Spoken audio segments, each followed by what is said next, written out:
This is Matthew Robert Payne from Australia. We're doing a series on 1 Corinthians chapter 14.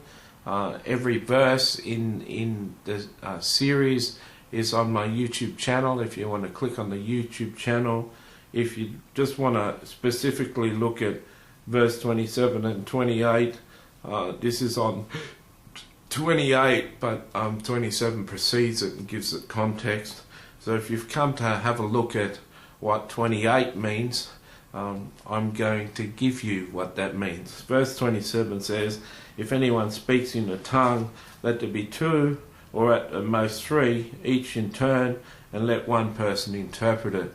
That means don't have two people interpreting the one prophecy in tongues. Don't have one person interpret the prophecy in tongues in English, and then another person says, yes, the Lord said that, and he said this too. This guy missed out on these things too, and this is the extra bit. That's not on. It's also not on for more than 3 people to prophesy in tongues in the meeting, no matter if you've got 150 people gifted in prophecy. Okay, now, if there is no interpreter, let him keep silent in the church and let him speak to himself and God. If, for instance, there's 5 people in your church that flow in the prophetic and have consistently interpreted prophetic words, and there's a church camp on, and those 5 people who have religiously for years interpreted the tongues, prophetic words, and none of them are in the church. If you've got a prophecy that you've been given in tongues, basically you don't have to have the gift of prophecy to prophesy in tongues. All you've got to do is be able to speak in tongues. And so if you want to bring a word in tongues, you feel the Lord's calling you to speak out in tongues, and there's no interpreter, it's not the Lord telling you to speak in tongues, brother. If you speak out in tongues and none of the interpreters are there, and you're just hoping someone brings an interpretation, you're out of order.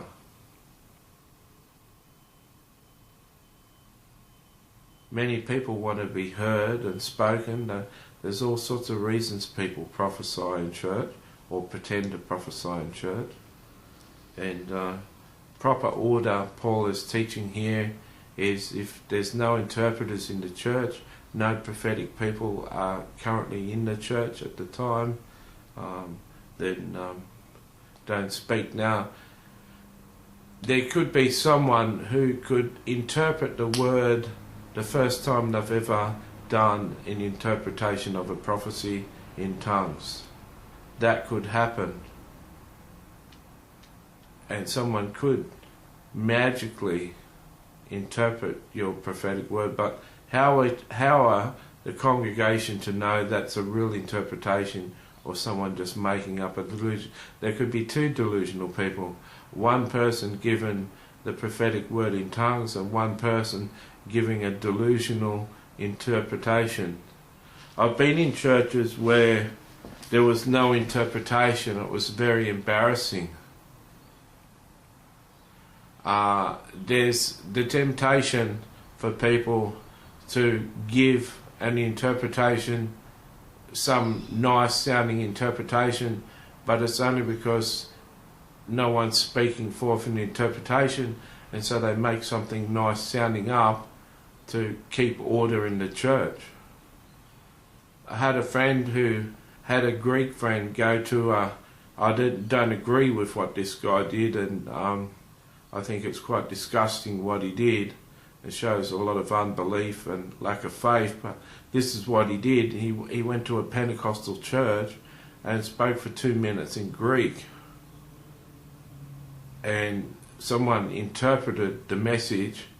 Then he got up and said, I just spoke for 2 minutes in Greek, and I read this psalm, and I said the Lord's Prayer at the end of it. and you didn't read this psalm, and you didn't do the Lord's Prayer, and you didn't interpret what you thought was tongues, you're a charlatan. And I don't agree with that person, but it shows, my illustration, my story shows that sometimes people are so scared that their church is out of order that they make up an interpretation.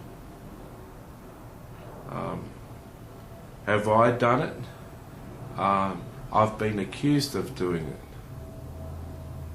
by a friend who told me that story, and I think he did something similar to test people.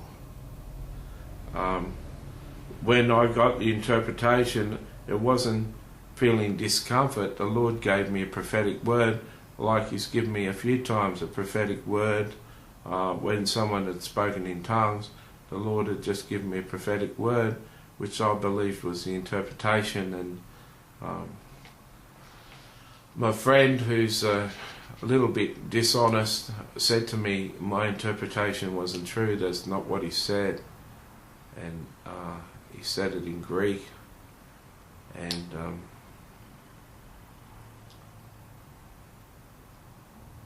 yet my friend's a liar and he can't speak fluent Greek. And so, anyway, I hope I've covered that.